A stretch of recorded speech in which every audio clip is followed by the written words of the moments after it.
lamun Allah teu kareunyaeun ka umat, lamun Allah teu nyaaheun ka manusia, lamun Allah teu ngarahmatan ka manusia, acak-acakan manusia, tetep Allah moal ngutus rasul. Tertanda Allah nyaaheun ka manusia, Allah ngutus rasul supaya manusia ulah terlena dina permaksiatan, ulah terlena dina kakafiran, dina kamusyrikan. Allah ngutus rasul. Saat manusia mangerankeun ka batu ka patung, saat manusia teu puguh tatananana, mulai perpolitikan jeung perekonomianana, perbudayaan geus acak-acakan amburadul, anu merajalela mabok zina jeung judi. Gelut eureun-eureun unggal poe mana nu gagah, mana nu kuat, mana anu beruang, eta nu menang. Kitulah di zaman jahiliyah mun Allah teu nyaaheun ka umat, Allah moal ngutus rasul. Di antara nu diutus ialah Kangjeng Nabi urang, Kangjeng Nabi Muhammad sallallahu alaihi wasallam. Allah nyaaheun teh kos kitu teh. Moal ngantep, Allah teh moal ngantep. Kangjeng Rasul geus teu aya, ambuala aya permungkaratan, dilanjutkeun ku para sahabat. Para sahabat geus seep, ambuala aya deui bae masalah munkarat jeung permaksiatan teh, dilanjutkeun ku para tabiin, dilanjutkeun ku para atba tabiin, dilanjutkeun ku atba tah datanglah ku ari ka tahun 2012. Tahun 2012 orang memandang pemerintah di layar televisi, di media cetak, omongan-omongan para tokoh, bok-bok pemerintahan Indonesia penuh korupsi. Cak batur urang mangan ngadenge doa. Milu henteu naon henteu urang mah. Urang ge pagon meureun mun milu mah moal pati loba omong. Teu milu. Masyarakat geus ambalaya ku ari. Urang mun ngadenge di Citra, masyaallah kondom ambalaya. Terserah tamah urang Citra sabodo. Di kawasan Pasar Kemis, masya Allah, lain kondom deui jeung spermana ambualaya. Ya Allah ya Rabbi Gusti, alhamdulillah di Puri mah teu beda. Kok sekarang itu? Lamun eta kakarak di sisi-sisi kota, lamun di kota mah nu aya di kota Sumarekon teh, nu aya di perumahan kitu.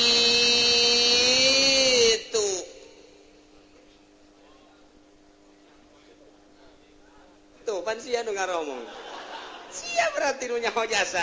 Meureun di antara pelakuna aya di dieu. Geus di BSD, di Alam Sutra, Sumarekon dan lain sebagainya. Itu mah jantung kota. Iya sisina bae kos kitu, sisina atuh komo ka kota. Masya Allah. Eta kakarak di Tangerang. Oh, coba ka Jakarta, coba ka Bandung. Anu leuwih awalnya nama setar munkaratna dibandingkeun jeung di urang. Ta eta teh moal ngantep Allah teh. Hei, cak Allah, aing teh nyieun surga, aing teh nyieun neraka. Lamun diantep ku aing surga kosong. Lamun kuabe ibadah neraka kosong. Lu batak bal eren-eren ieu mah terus bae ngan tanda deudeuh jeung nyaahna Allah ka manusia. Setelah teu aya Kangjeng, setelah teu aya para sahabat, setelah teu aya para tabiin jeung atba tabiin, ku di tahun 2012 aya Ki Fudoli. Atuh Ki Soleh. Sanajan bari di jerona rada remeng-remeng. Oh masalah geus remeng-remeng saeutik mah geus lah. Asana kabawa ka jahanam sarua ieu mah. Mararuncul kiai-kiai eta teh ngajakan ka sorga nyaho geus nyaho encang nyana jalanna. Tah eta kunaon eta kudeudeuh Allah teh kudeudeuh ku nyaah. Lamun Allah teh deudeuh teu nyaah diantepkeun bae. Cara di Amerika antepkeun. Eueuh sugan abuya keluaran Amerika eueuh. Eueuh aya ge keluaran ti Amerika jil jaringan Islam liberal. Kos kari itu man. Teu beres mah teu make Al-Qur'an teu make hadis. Dibejakan ke Gus Dur, Gus itu bagaimana? Itu ada aja, biarin aja. Kok biarin itu kan bisa ngerusak emang dari dulu juga mengacak-acakan ini. Hese dia Gus Dur mah hese. Hese jasa, inul goyang diantep. Laporan KB Kang Gus Dur. Ini bagaimana ya biarin aja. Oma marah. Ya, Oma juga inul per laki-lakinya jadi nanti. Geus beres dah KB. Oma langsung nyerita bahwa itu harus di stop. Merusak citra, merusak bangsa, merusak tatanan agama. Kumaha Gus Dur? Jangan ngomong dulu, dia juga kan sama-sama. Tuh ngomong deh Oma Irama. Terus ngomong deh gitu kan Gus Dur. Dia kan inul laki-lakinya. Atau nggak sih ngomong deh, cak Oma oke aing. Udah coba-coba jeung Gus Dur mah, masya Allah, babari jasanya. Can wayah ngomong kos gitu ulah cak Gus Dur. Nu kudu wayahna bae ngomongna saha. Masya Allah, nu ngomong korupsi disengseri. Siapa yang ngomongnya? Si Anu. Biarin aja. Kenapa? Atuh samanya. Aduh, Gusti Allah. Babari. Geus moal beres nu ngomong korupsi, tukang korupsi moal beres. Moal beres, ongkos kolot cari kanana goblok sia. Kunaon, Mbak? Sia main cimplong bae. Sia main koprok bae. Bah, pan ieu nya oge ti Abang. Kalau ngomong sia.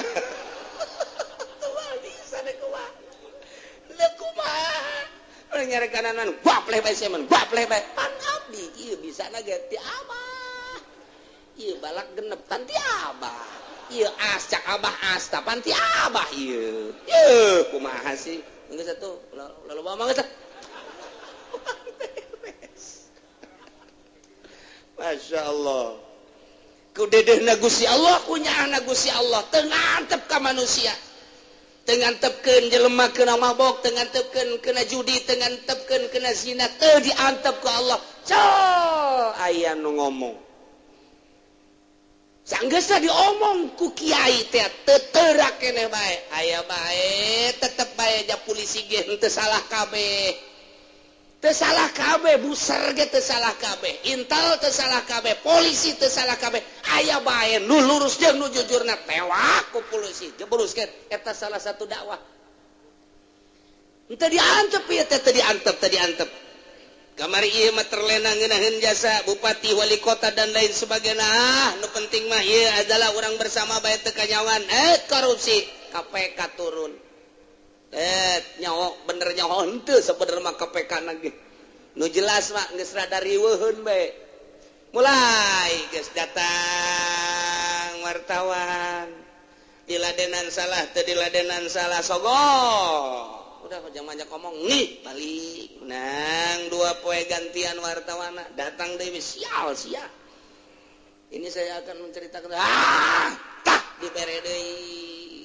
Datang tuh wartawan teh sebarang media datang kabeh cocokan ban kabeh beres LMS dibalikeun geus pokona goreng LMS lah pokona mah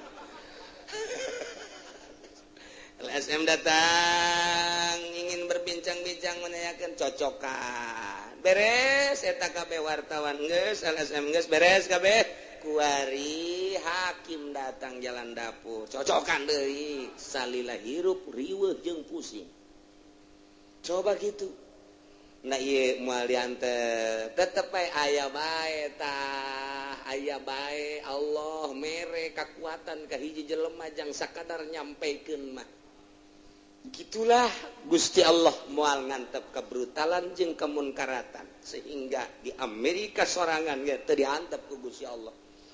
Loba urang Amerika nu arasup Islam bahkan nyeun masjid nu mantakna membuat buta ge ka dunia kuari ke berbagai negara di Amerika ada loba jasa nu asup Islam bahkan dek nyeun masjid ge dipersulit ternyata horenganan dampak daripada peperangan jeung Irak horeng loba jasa nu asup Islam akibatna nyana gergeteun nyeulah gerakan-gerakan teroris moal nyana nyieun teroris lamun nyana teu sieun kitu bae sih sabenerna mah nyana nyeun gerakan teroris nyana sieun sabenerna mah terhadap gerakan-gerakan Islam eta teh lain sambarangan lamun teh sieun nyana moal nyeun gerakan antepkeun ka karakos kitu ieu antepkeun ka karakos kitu ieu ternyata nyeleket bae ulah di luarin Amerika di jero Amerika sorangan loba nu asup Islam ulah di luar Inggris di Inggris sorangan loba nu asup Islam ulin atuh ka Inggris ulah ka Citra malulu eta si David asup Islam teh lamun henteu aya nu dakwah moal bisa Lady Day asup Islam teh lamun teu gara-gara aya nu dakwah jam moal asup Islam nyana Panglima Inggris asup Islam lamun nu dakwah jam moal bisa seorang ekonom Amerika anu pernah berguru di Turki lamun eueuh guruna moal asup Islam ternyata nyana hareudang sia jasa aing geus ulah perpolitikan jeung perekonomian ala Yahudi di berbagai negara disebarkan ke berbagai negara ternyata kecolongan di jero Amerika sorangan ribuan nu asup Islam di jero Inggris sorangan ribuan nu asup Islam sampai dipersulit di 4 negara mah Amerika, Inggris, Prancis, jeung Jerman sulit deuk ngembangkeun agama deuk ngalaksanakeun agama nyin masjid sulit make jilbab sulit deuk naon kitu memperlihatkan syiar Islam di 4 negara eta mah sangat sulit sekali tapi lain cicing ternyata terus baik kunaon eta teu ngantep Allah teu ngantep makin menjadi-jadi aya SMS kuari makin menjadi-jadi dakwah melalui SMS di Amerika mah dakwah geus melalui SMS-an make HP tak make laptop tak geus make naon kitu ngaranna geus berbagai alat digunakeun kos kitu di Indonesia mah lantaran anyar boga HP-na boga BlackBerry-na atuh lain pake dakwah make neuleuan susu malulu teh masyarakat aja DPR lagi kos gitu kanyahoan pan PKS tiapan kanyahoan kos gitu aya gambar kos gituan pan oh atuh nyawan sia jeung aing mah sebenarnya mah teu ngantep Allah teh berarti naon nyaah jasa rahmatan lil alamin deuk didatangkeun ku Gusti Allah pertama wa ma arsalnaka illa rahmatan lil ka Kangjeng Nabi nomor kedua indama bu'istu basyiran wa nadhira kaula diutus basyiran ngabubungah ka manusia surga wa nadhiran nyingsieunan ka manusia neraka Allah nyieun syariat geura laksanakeun syariat ku Rasul dicarita-caritakeun sangkilang kuari dicaci dimaki kurang Perancis kurang Amerika ulah gimbir biasa bae urang marah baik siap perang sote jeung Amerika lantaran ulahnyana siap perang sote jeung Prancis lantaran ulahnyana moal kudu sieun saeutik-eutik acan paek surga urang mah ngabelaan Kangjeng Nabi urang Kangjeng Nabi Muhammad sallallahu alaihi wasallam ulah sieun-sieun jeung ke paek kuari paek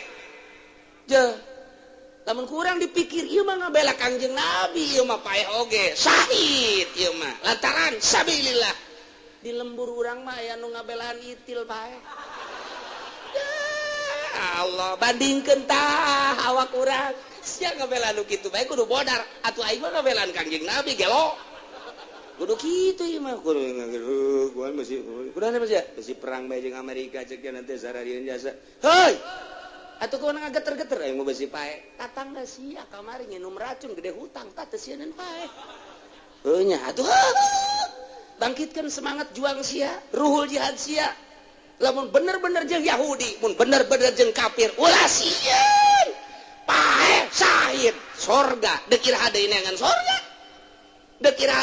surga daripada hirup panjang umur engke ngerbek ka neraka mending pendek umur langsung ngalengka ka surga ya Allah ya Rabbi ku sieun-sieun teuing lamun bener jeung nyana ngan siap mah siap bae tetep ulah waka diasa encan pugu bulena can aya nu ka dieu gede mungsang mangsing bule eueuh aya anak urang diketrok bae deui ulah tenang we heulanan tenang siap bae heulanan ngan ujung-ujung namapan urang ngadoa ka Gusti Allah para wali mah ngadoa Gusti abdi cinta jasa ka Gusti cinta jasa ka Rasul Gusti dicaci maki ku urang luar negeri tapi pan eueuh nu nyaci makina andai kata aya persekongkolan anak abdi ge jeung moal cicingeun tapi pan malah kadeleuna jeung kadengena kurang sieun diancam ku berbagai negara termasuk Indonesia ngancam ke Perancis jeung Amerika jangan coba-coba di Indonesia tapi nu ngancamna ulama ieu teh kadenge suara-suara melalui satelit berbagai negara ulama na teh didengekeun ku Amerika teh ternyata paling loba di Indonesia emang pinter ngomong doang di Indonesia mah ngan ku ngomong nage gesieun Amerika mah tak tutup berbagai kantor-kantor Amerika tutup di Indonesia nah eta suara unggar lembur kiai ngararomo lamun geus kiai ngaromong kabeh satu suara Islam mah hati-hati ketika berangkat perang tidak mau tahu Muhammadiyah ahli sunnah wal jamaah persis dan lain sebagainya ieu mah ngaganyang bule geus ganyang bae geus satu suara bahayana kos kitu ta Islam itu lain lalagaan maka setelitin di Indonesia ternyata kiai Jawa Timur Jawa Tengah Jawa Barat Banten ngararomong kabeh wah caknya lain syaratan ieu mah ieu bahaya mentak tutupnya nah tuh ini emang kumaha gitu patokanana panjang umur neraka mending pendek umur surga gitu bae geus ulah hese-hese komo nu kolotna teu perang ge disupae atuh mending perang jangan geus bau kuburan jangan mah geus ya Allah mending tingkatkeun ruhul jihadna geus kos kitu betah moal eureun-eureun terus bae ngan ketika ngadoa Gusti ieu teh deuk perang jeung sahaja eueuh musuhna kakarak ge cetas-cetus jauh abdi nyanggakeun ka Gusti abdi nu Gusti amarah abdi ge ti Gusti giroh abdi ge ti Gusti nyanggakeun Rasul teh nu Gusti mangga tamah nyanggakeun ternyata setel filmna di Amerika bolah gedung filmna teu kacaritakeun sabaraha ratus rupiahna ulah lalawara begitu di setel di Perancis oyang teteh gedung filmna kalaluar kabeh gar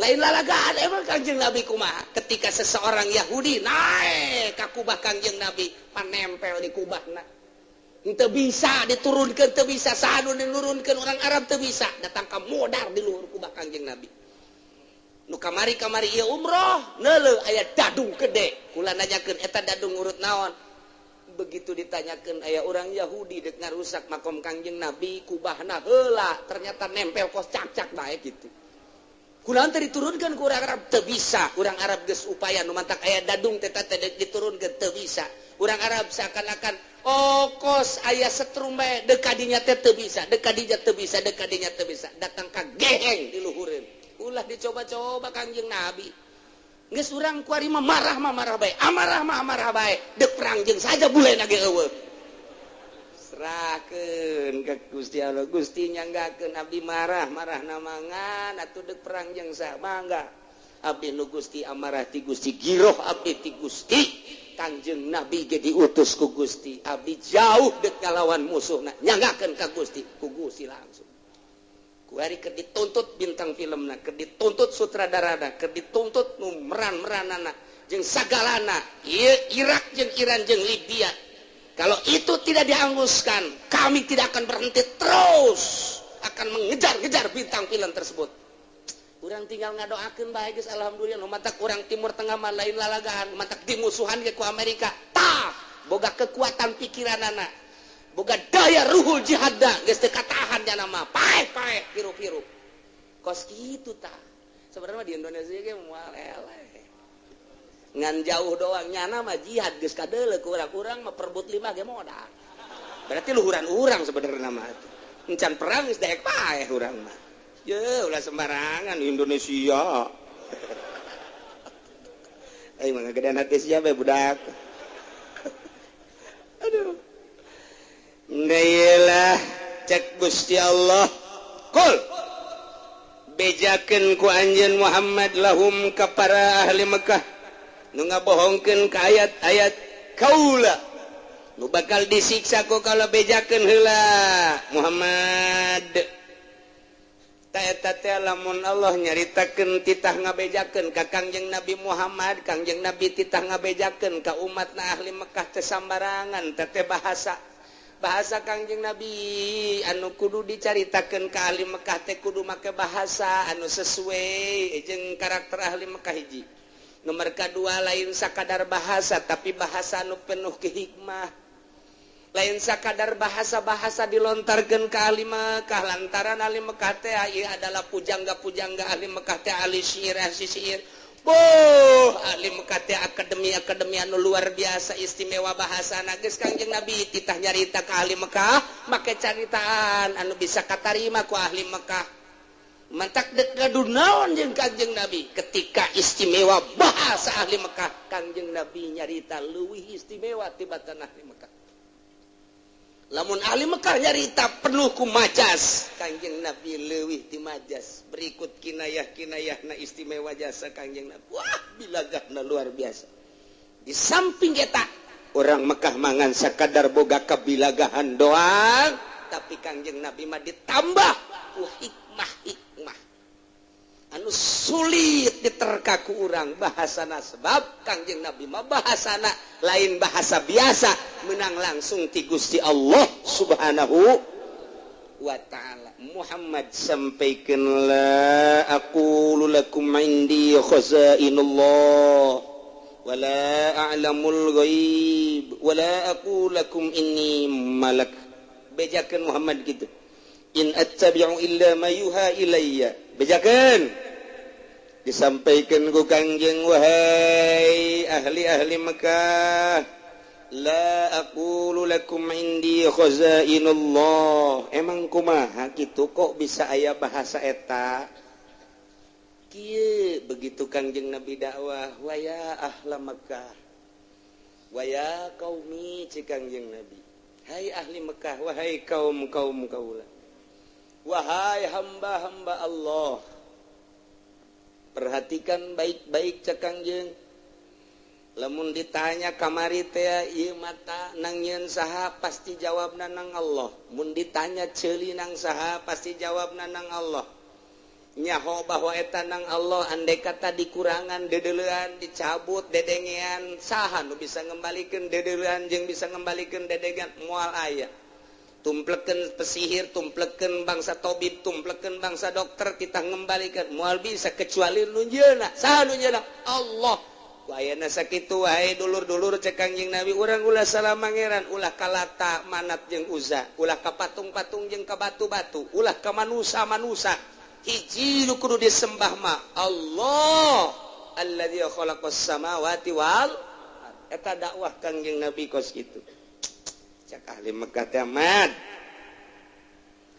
in kunta rasulan minallah fatlub minhu aywasya alaina wa yughniya faqrana lamun bener maneh rasul mad in kunta rasulan minallah maneh bener diutus ku Allah coba atuh ayeuna wa fatlub minhu aywasya alaina wa yughniya faqrana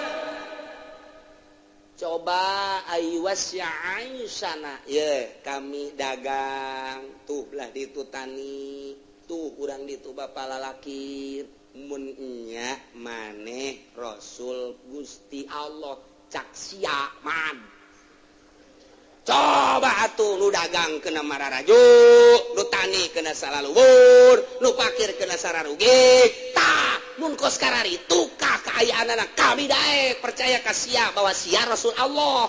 Ayo coba. Eta tantangan lain lalagaan da gos gitu. Kumaha tah? Mat cek Gusti Allah wahai Muhammad bejakeun la aqulu lakum indi khazainullah.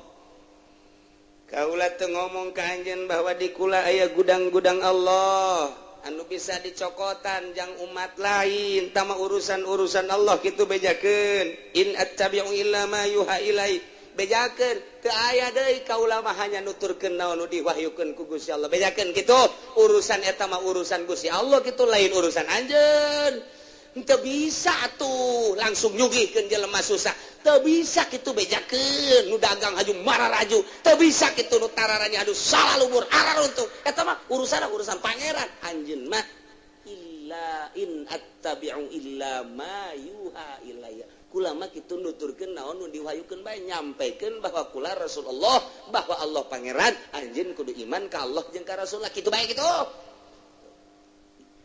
dijebian ku urang sakitu doang geus atuh itu bisa kos kitu mah kieu mah dia nomor kedua ya kami ye minta ye ka anjeun minta naon cek Kangjeng Nabi coba akhbirna bejakeun coba ka kami kabehan bimasalihina wa madarina il mustaqbal hatta lasta'idda litasilil masalih wa daf'il madar lamun bener maneh sebagai utusan Allah bejakeun coba kamaslahatan jeung kamadaratan andai kata engke bakal panas sabara bulan geus kami siap-siap cai andai kata bakal hujan gede atuh kami siap penampungan jeung bakal ngocor-ngocorkeunana ngamalirkeunana andai kata bakal aya angin di daerah dia atuh kami bakal nyilip ka daerah nu angin andai kata di daerah dieu daerah mana bakal aya gempa atuh kami bakal nyilip tah mun nya maneh utusan Allah coba bejakeun nu gaib atuh ka kami ulangan rasul bae teh nyaho anu gaib kumaha sih bejakeun mad ka umat ulah gimbir bejakeun wala alamul ghaib kami mah teu nyaho urusan nu gaib mah urusan pangeran kula mah hanya nyampaikeun in atsabi'u illa ma yuha ilai kecuali nyampaikeun wahyu ka aranjeun kabeh urusan nu gaib mah urusan panas sabara bulan urusan hujan iraha urusan gempa urusan angin dan lain sebagainya eta mah urusan nu maha kawasa kula mah ngan sakadar ngabejakeun bahwa kula utusan Allah bejakeun mah rendah jasa Kanjeng Nabi di titah ngabejakeun berarti titah tawadu ieu teh lain Kanjeng Nabi hajuh henteu nyaho lain andai kata Kanjeng Nabi minta ka Gusti Allah dibere jar Rasulullah tapi Kanjeng Nabi ieu tawadu bahasana jangan dia jang tuturkeun di tahun 2012 ulah sogol-sogol teuing jadi kiai sing tawadu ulah ju kiai waduh ceknya aing lain kiai meureun ye sabelah 100 sabelah ieu 100 ayo sia dek ngadu naon jeung aing teh pan geus ngadahar pelor di Cisoka teh nyaos ya. Ayo ulah kos kitu ngomong sing rendah bae. Mun aya naon-naon teu nyaho bae si mantak naon moal kurang jeung moal ngurangan kamulyaan jelema ku bahasa teu nyaho. Lamun ku Allah diangkat kamulyaan anak mulya bae. Gus Dur teh lamun tampil teu make kopiah, Gus Dur teh mun tampil make bajuna sakieu bae, keur make rapi mah rapi, mah keur carita apa ngurangan ka kiaian aja henteu. Sebab kiai mah lain terletak dina pakaian. Pakaian mah bisa dibeli di toko. Hayang jadi kiai, beli jubah, beli sorban, beli udang-udang. Woi, jadi kiai gadungan. Ai hatena lain kiai mah teu tetep bae. Rusak bae. Tapi asli orang kiai open cup ulah make kopiah ulah make jubah make celana biasa bae tapi orang jiwana bener-bener kiai cak Allah kiaina moal laas ku sebab kos kitu sebab jana geus datang ka jati diri ka kiaian urang teh ieu jadi kiai tapi teu nyaho dunia kiai teh kumaha teu nyaho sehingga duit pamarentah dirauh bae blon ka kiai teh eta kiai teu nyaho bahwa dirinya diangkat jadi kiai goblok bin tolol tapi kiai teh teu nyaho nya teh pugu dikiaikeun ku Gusti Allah ngan nya teu nyaho sugan teh mah jadi kiai lain kos kieu lain kos kitu urang kieu ambualaya jualan kiai wah iya ya kiai aya jelema jadi lurah teu nyaho kudu kumaha jadi lurah atuh blon diblon-blon ku masyarakat lurah Paul kos kitu kapan tah jelema ku ari jadi bupati teu nyaho kepagawean jadi bupati atuh masyarakat demo. Tak iya teh orang kudu nyaho ieu ariful akdar ketahuilah kadar diri masing-masing. Nah urang teh aji jadikeun kiai. Aji atuh bab kakiaian. Ieu teh aya syarat jadi kiai teh aya kabatalan jadi kiai teh tah ulah seungseurikeun manusia. Lamun manusia bae geus seungseurikeun komo Gusti Allah. Lamun urang geus datang kana jati diri kakiaian teu kudu make sorban, teu kudu make jubah, teu kudu make mualaas. Mualaas ngariung yuk mung lah kunaon jubah hingga sama ke jubah Kiai eta semi teman nu kos kitu semi tamah tuh kudu make jubah bae semi tamah kiai atuh kiai mah batin anu ya Allah ya ilahi ya Allah ya ilahi ya Allah ya ilahi lain lurak lirik iraha ieu teh pan can aya deui bae kamari geus turun kok yen nu can turun proposal nu ieu aduh angel amat katulun nya kiai kos kitu ge eta mah preman kos kitu mangarana tah mah kiai preman. Nah nuantak Kangjeng Nabi dititah ku Gusti Allah bahasana bejakeun la aqulu lakum indi khazainullah tawadu bejakeun deui la aqulu lakum illa aqulu a'lamul ghaib kula mah teu nyaho urusan gaib teman mah gaib nu nyahona kula ma in attabi'u illa mayuha ngan sakadar nyampekeun nu diwahyukeun hungkul katilu cek ahli-ahli Mekah kapirin mad coba atuh menyak maneh Rasul mah sing tegep hirup maneh kayak gitu kunaon manya Rasul kos kitu tan tuh melihat Rasul yaqulu ta'am wa yamshi fil aswaq wa yatazawwajul lisa manya aya utusan Allah barang dahar sagala nginum manya Rasul Allah sagala ka pasar balanja manya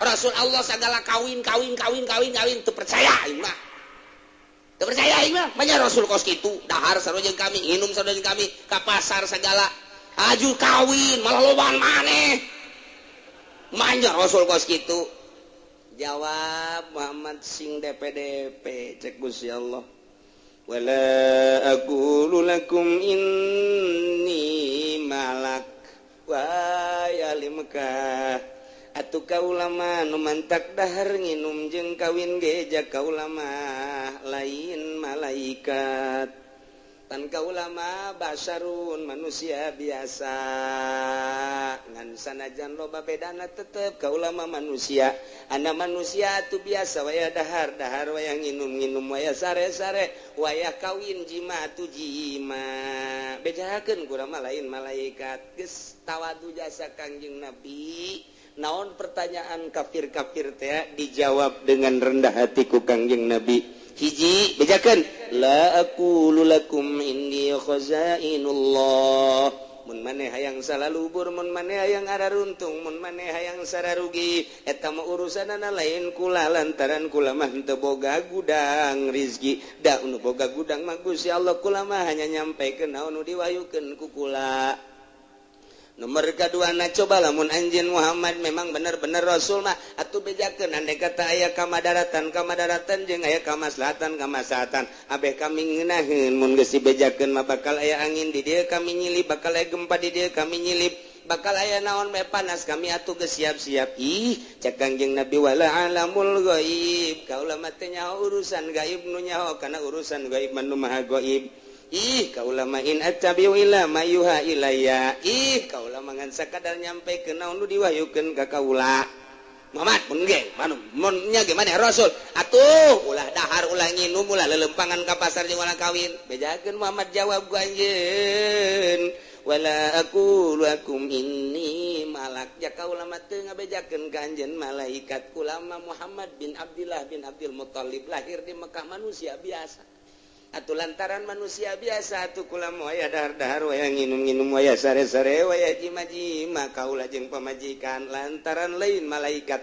janu teu dahar teu nginum teu jima teu sare mah eta mah malaikat kuring mah lain malaikat manusia biasa jadi jawabanana penuh ketawaduan ngan sakadar hiji in attabi'u illa ma yuha ilai kul bejakeun Muhammad ka para ahli Mekah hal yastawil a'ma wal basir moal akur nu buta jeung nu neuleuh moal akur kafir jeung mukmin moal akur jelema nu dibere pituduh jeung nu ditutupan pituduhna afala tatafakkarun apakah anjeun teu malalekir pikir atuh coba nu kafir jeung nu mukmin teu akur tempat ge bakal beda kalakuan di dunia ge beda engke di akhirat ge tempatna beda mukmin mah bakal na asup kana basyiron surga kafir mah asup kana naziron neraka geus hal yastawil ladzina hal yastawil ama wal basir apakah beda anu buta jeung nu moal akur teu akur nu buta jeung nu neuleuh moal akur kafir jeung mukmin sok gerak pikir ku anjeun eta mah terserah bae wahai ahli Mekah ari anjeun mikir hayang ka sorga atuh meureun ku Allah dibere hidayah kula mangan sakadar nyampekeun naon nu diwahyukeun ku Gusti Allah tak urang ge ngeunaheun jasa tamun dakwah kos kitu tak kiai-kiai ngeunaheun dulur ieu mangan sakadar ngabejakeun doang kula malaina naon lamun geus disob zakat wayahna kudu ngazakat ngan ngazakatna ulang ya ngan nu eueun waya di panggung bae cek nu sugih hareudang mah ngadengeuna hareudang jae ngadengeuna terus dek impak ka fakir miskin ulah hese cek yana teh kaluarkeun ganjaranna gede ngan sisipkeun setengahna mah ieu jang nu di panggung tar hareudang tah ngadenge kos itu tah hareudang bo ieu mun kapal mah sajam geus datang ka mana meureun ceknya aju kapal mah tiketna ge mahal atuh ieu ge geus sajam ceknya teh atuh sing mikir bae tolol teh coba eta hareudang geus eta ulah kos kitu bejakeun sing rendah hati bejakeun apa ayana naon kalam Allah nu diterjemahkeun ku Kangjeng Nabi anu diterjemahkeun deui ku para mujtahid sampaikeun ku ari ka umat urusan wudu urusan salat urusan riba urusan haram halal adapun nyana mencernana eta geus dibere bagian ku Gusti Allah kabelah dituna memahamna geus dibere bagian ku Gusti Allah ngalaksanakeunna ge geus dibere bagian ku Gusti Allah Subhanahu wa taala. Nah ku ari Muhammad kumaha lamun aya mukmin ngan maksiat geus iman pangeran teh Allah geus iman bahwa Muhammad anjeun teh ieu teh adalah utusan gaula cuman tetep bae tita eureun ngeriditna terus bae ngeridit tita eureun bangna terus bae tita eureun main cimplongna terus bae tita eureun mabokna terus bae tah eta kudu kumaha mun tadi mah kafir ku ari mah mukmin ngan maksiat wa anzir bihi wallahu a'lam.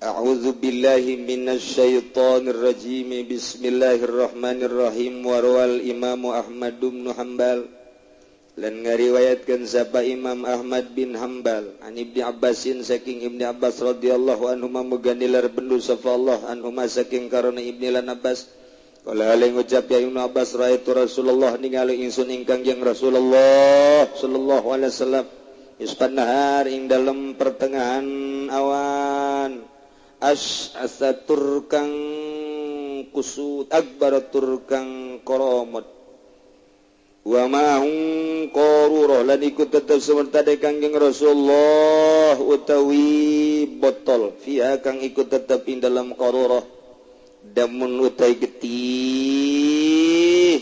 yatbahu kang nganuti ya tetep bauhu kang niti-niti Kangjeng Rasulhu ing dam minal ardi saking bumi wayal tekituhu tegese mulungan anjupu ya Kangjeng Rasulhu ing dam fiha ing dalam ardi Fakultu maka ngucap insun ya Rasulullah hai Kangjeng Rasulullah mahadza uti apa swiji-wiji iku ikilah ikidam faqala maka ngucap Rasulullah hadza damul Husain wa ashabu tawi ikilah ikidam iku getih Sayyidah Husain wa ashabu lan pirang-pirang sahabat tes Husain lam azal altakitu ora gingsir-gingsir insun iku anjupu insun hu ing daminal adi saking bumi mundul yaum bit saking dina iki qala Ammar ibnu Yasar fahfazna dzalik ucap sabagi Ammar kang putang Yasar maka hafal insun sada zalikal yaum maka ngaraksa insun sadaya ing mangkono dina pawajadnal Husain maka nemu insun sadaya ing Husain qad kutila zalikal yaum teman-teman den bunuh ya Husain nil mangkono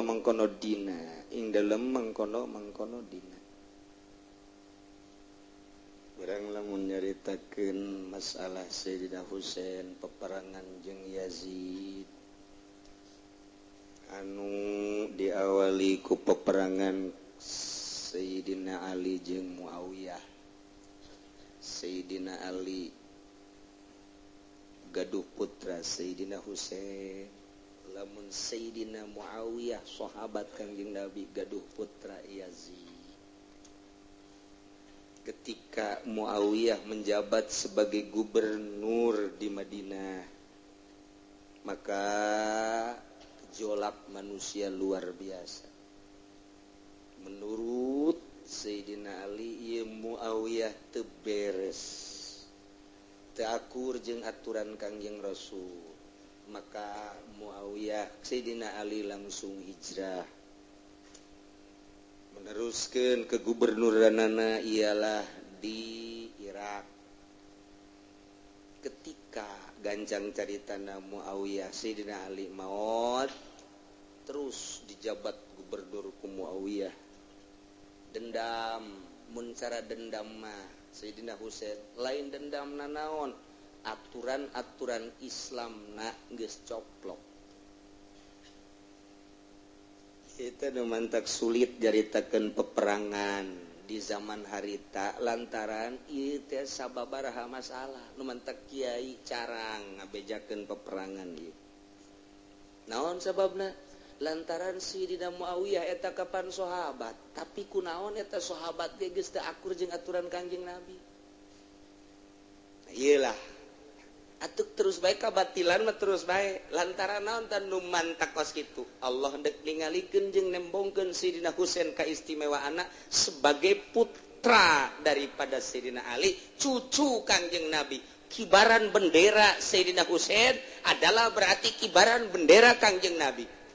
Moal kanyahoan istimewana dakwah Sayyidina Husain lamun musuhna. Dijian ku Gusti Allah musuhna Muawiyah. Sanggeus Muawiyah sangat brutal, boga anak Yazid. Yazid teh embung dipilih. Jadi gubernur teh embung dipilih, hayang langsung jadi gubernur bae. Tidak ada pemilihan gubernur, cek Yazid. Beat langsung. Siapa yang tidak beat atas pangkat gubernur saya setelah ayah saya wafat, boloh orang tersebut. Jadi orang lamun nyaritakeun kos kitu teh inggis jasa. Nu mah teh kiai teu wani nyarita. Ieu mah urang keur ngaji bae. Ulah dibejakeun ka sesang ke bejakeun deui. Geus kumaha atuh jang geus kos kitu atuh. Mantak sulit. Sulit. Mana kesulitan anak? Kapan Muawiyah mah sahabat pernah bareng perang jeung Kangjeng Nabi. Tapi kok sahabat ge kapan cak tadi ge ashabi kan nujum bi aihim iqtadaitum cak Kangjeng Nabi. Sahabat kaula lir teu beda jeung bintang gemerlapan di atas langit. Bi aihim iqtadaitum ka sahabat nu mana bae mana maneh nuturkeun bakal menang pituduh. Tapi ternyata Sayyidina Muawiyah hampir kaluar. Tah sahabat ya teu bisa ngomong kumaha antep sebab lain jelema leutik Muawiyah teh Quran aya di nyana, hadis aya di nyana, aya perbedaan berarti ieu ijtihad. Peranglah Muawiyah jeung Sayyidina Ali. Tah tidinya Sayyidina Ali langsung ieu mah keur carita singkatna bae. Perangna mah biasa, barali maot Sayyidina Ali. Ku mata-mata Sayyidina Muawiyah pedang Sayyidina Ali, jadi lain keur perang Sayyidina Ali panah keur salat ditubas ieuna tak keur salat. Dumantak lamun urang ka kaditu ka Kufah aya masjid Sayyidina Ali, aya bumi Sayyidina Ali. Seorang raja baheula mah gubernur teh raja eta imahna ge lah lamun urang ningali sedih ulama hiji kamarna ge 1,5 meter ka 2 meter kamar raja eta. Ningali gitu tempat tamu na teh paling mahi genepan, ruang tamu teh paling mahi genepan. Ieu ahli sorga ieu gubernur raja baheula mah di Kupah teh raja membawahi Irak ngan cicingna di Kupah masyaallah. Ruang tengahna leutik jasa, kamar dapurna masyaallah. Asup urang ka imah. War. Masjid Sayyidina Ali dijaga ketat di ditu teh urang hayang ka mimbar Sayyidina Ali, urut Sayyidina Ali di dinya kitu nyaritakeun urusan pedangna teh pangnyabuteun keur waktu salat teh dijaga ketat lantaran rame nu ziarahna. Urang hayang ka mimbar Sayyidina Ali teh hese geus cukuplah istilah bae urang ka mimbar lantaran beusi di dinya teh jelema atuh ratusan teu eureun-eureun nu zarahna sekedar neuleuh bae urang ka mimbar Sayyidina Ali. Masya Allah masjid geus digedean ku arim. Wah luar biasa gedena, nampung ribuan manusia.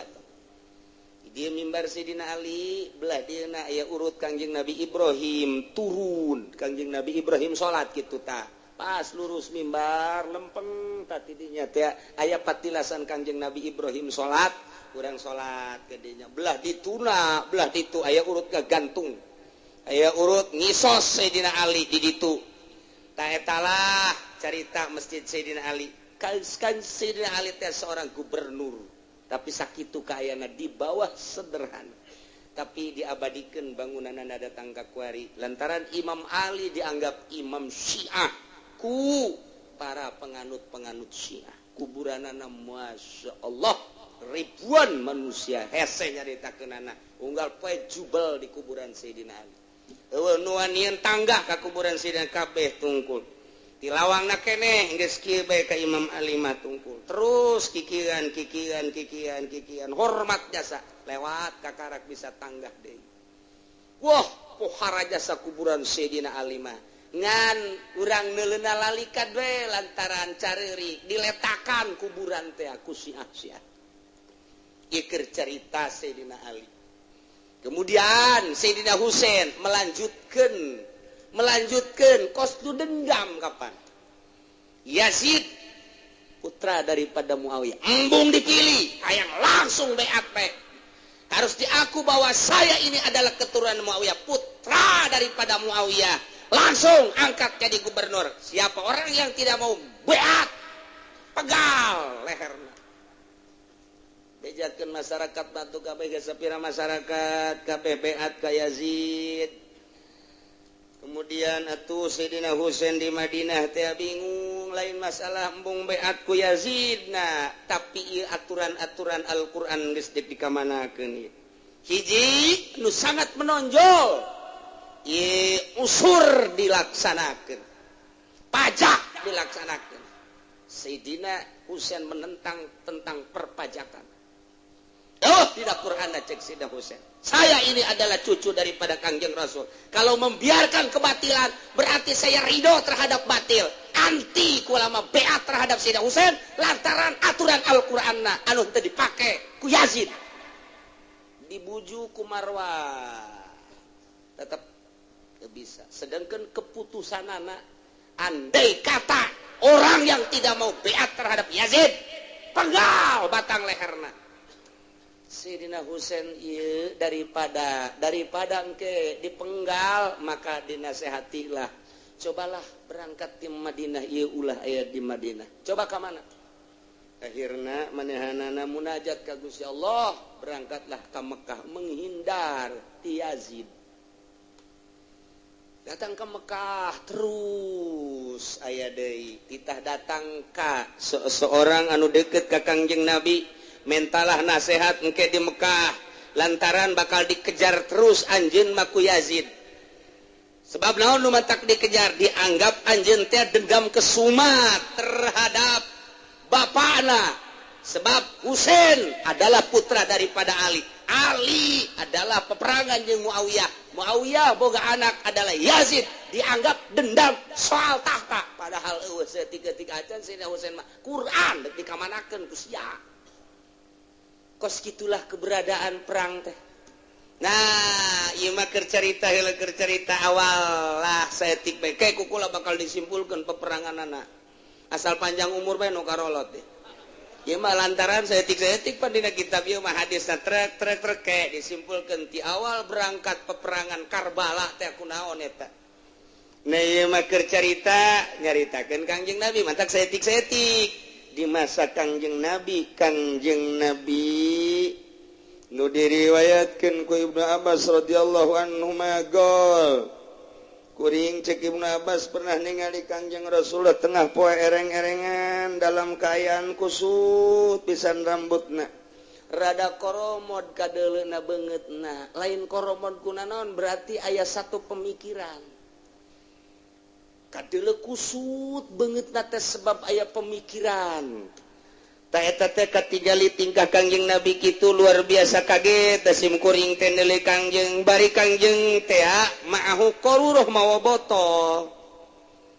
pihak di jero botol teh aya getih menang di mana getih menang tina taneuh nu nyak celaka aya getih dina taneuh cokot ku Kangjeng Nabi diasupkeun ka botol aya getih cokot cek simkuring ya Rasulullah mah za aya teh getih naon jadi Kangjeng mah geus dibere nyaho incuna bakal dibunuh teh geus tah cek Kangjeng Nabi hadza damul Husain wa ashabu ieu getih incu kula Sayyidina Husain encan perang encan ieu zaman Kangjeng Nabi pan perang Kangjeng Nabi mah sabada Sayyidina Ali tak kakarak Sayyidina Husain perang Sayyidina Husain mah jadi Kangjeng Nabi geus dibere gambaran ku Gusti Allah seperti eta incuna bakal terbunuh.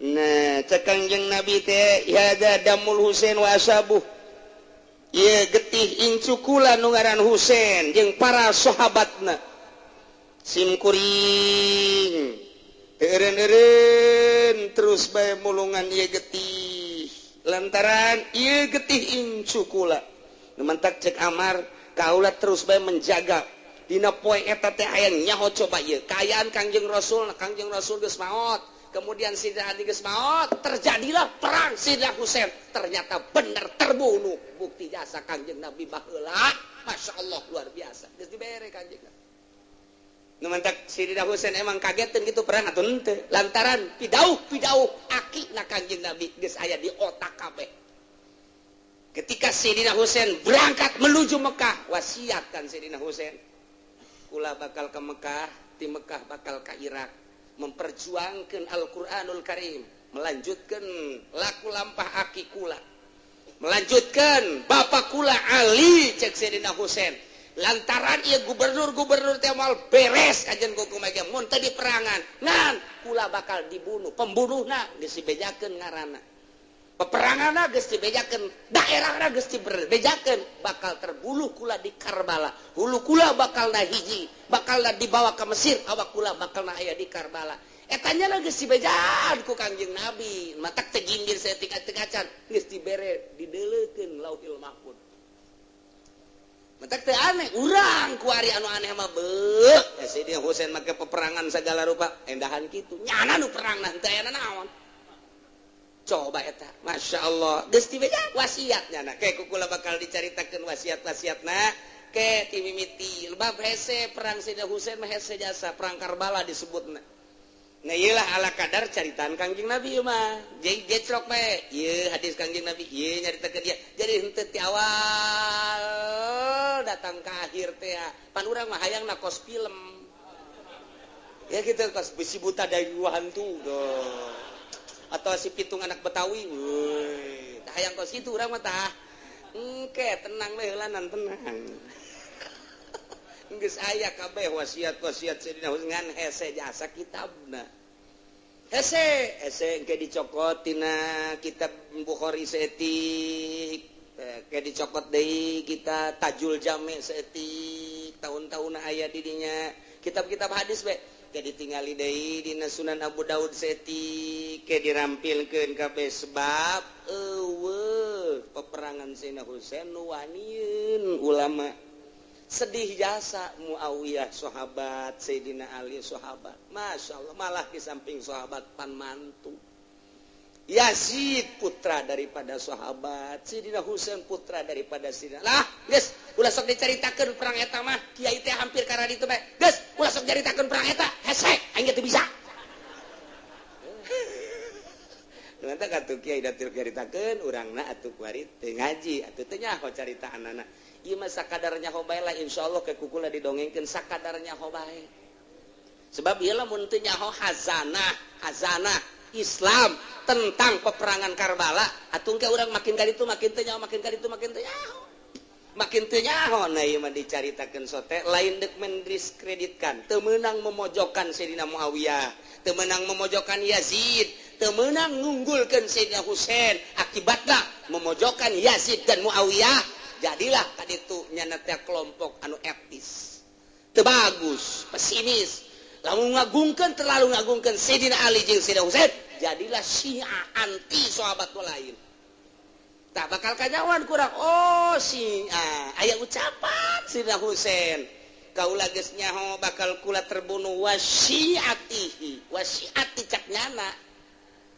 kula bakal terbunuh wasiati jeung golongan kula tah nu mantak aya ngabahasakeun Syiah bahasa Sayyidina Husain kula bakal terbunuh di Karbala wasiati jeung golongan kula tah nu mantak disiahkeun kuari wah anu nyiahkeun ka Sayyidina Ali ngaimamkeun ka Sayyidina Ali ngaimamkeun ka Sayyidina Husain wah luar biasa jadilah sia ucapan Sayyidina Husain.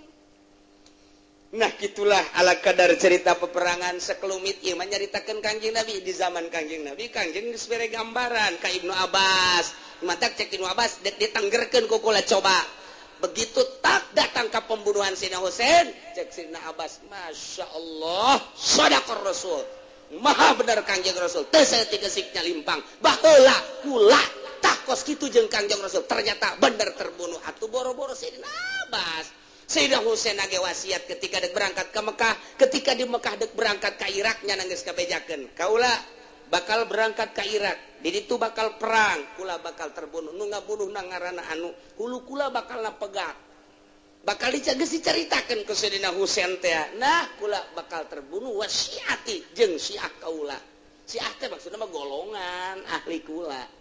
Nah kos gitulah orang menyaritakeun jadi kadang-kadang ke lamun urang nyaritakeun soal perang Karbala akhirnya orang menyudutkan Sayyidina Muawiyah menyudutkan Sayyidina Yazid kuari orang ngunggulkeun Sayyidina Ali ngunggulkeun Sayyidina Husain akibatnya terlalu mengunggulkan jadilah Syiah kos Iran.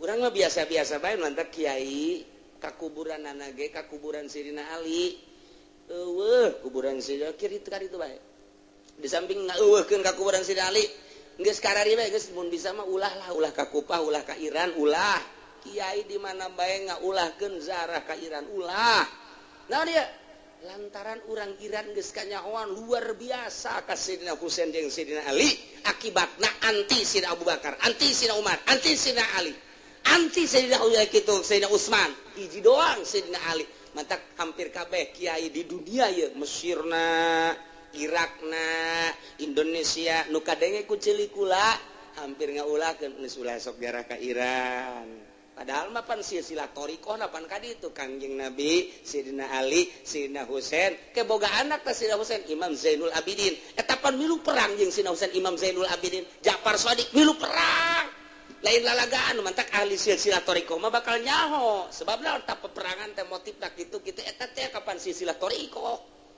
Nah kos gitu urang teh ngaku bae ka ditu ngan ngaku berlebihan cara Iran mah ulah nu mantak geus bae mendingan ulah ka Iran mahal. Aduh Masya Allah tapi kula digerakkeun ku Gusti Allah bisa ka Irak bisa ka Iran bisa bangun nempo di Iran lain lalagaan wasiat guru teh teu salah bener-bener teu salah. Guys, maningan ulah kuari ge kula bisa nyaritakeun ulah ka Iran ulah lantaran naon bahaya kecuali lamun geus teger dadasarna nu moal robah teu nanon kula ge rada ngahanjakalkeun aya sababaraha urang Indonesia nu sekolah di Iran lantaran di dieu miskin kemudian sekolahlah di Iran dibiayaan ku pemerintahan Iran. Wah iya asana ieu ka Indonesia ngembangkeun Syiah hiji urang Tangerang. Matak ku kula nyana dekat Tangerang geus ngobrol jeung kula saeutik ku kula rada dicolok-colok urusan akidah geus luhur jasa ka Syiahanana. Ieu hiji urang Tangerang, dua urang Madura, tilu urang Jakarta tah eta nu araya di Iran teh ya. Ngan saeutik nu sakola mah di Iran aya nu digawe mah loba ngan nu sakola mah aya 4 urang sanagara Iran urang Indonesia 4an tapi eta nu hanjakalna salah sahijina urang Indonesia na urang kabupaten Benaun urang kecamatan Belaraja Gusti Allah hareudang asana eta mah sakadar kikituanan doang atuh ka ditu mah urusan Allah Subhanahu wa ta'ala ta urang keur carita masalah perang Karbala ke kukula disusun insyaallah di mana-mana engke ieu ciklok bae ieu ke kukula keur kuari keur neangan di Bukhari ieu di Tajul Jami ieu di wadah sunana budak di hiji-hijikeun engke di dinya mah tinggal am wallahu a'lam.